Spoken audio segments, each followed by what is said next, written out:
Good morning বন্ধুরা। আজ সকাল সকাল, সকাল না বেলা হয়ে গেছে, 10:30 বাজে। সকাল আর কিছু নেই, তাও গুড মর্নিং বলছি। কেমন আছো বন্ধুরা? আশা করি সবাই ভালো আছো। মায়ের স্বাগত জানাই। সকাল সকাল টিফিন নিয়ে বসে পড়লাম। সকালবেলা এত রোদ খেলায় রান্নাটা দেখাতে পারিনি, রান্না করেছি বলছে অনেক কিছুই, কিন্তু দেখানো হয়।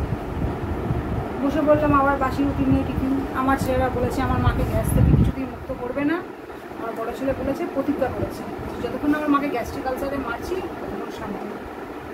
যাই হোক, ভাজা রুটি নিয়ে বসে পড়লাম, 3টে বাসি রুটি, সাথে 1 গ্লাস চা,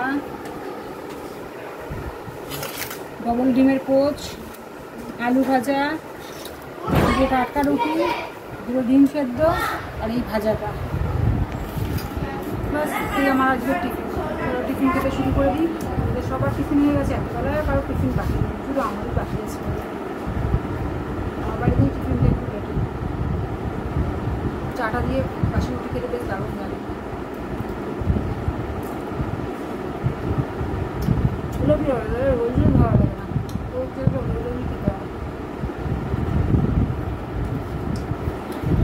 এখন পোস্টার খুব ডিম খেতে ভালোবাসি বলে ডবল ডিমের পোচ, ডবল ডিম সেদ্ধ। টিফিনটা খেয়ে পরে কথা।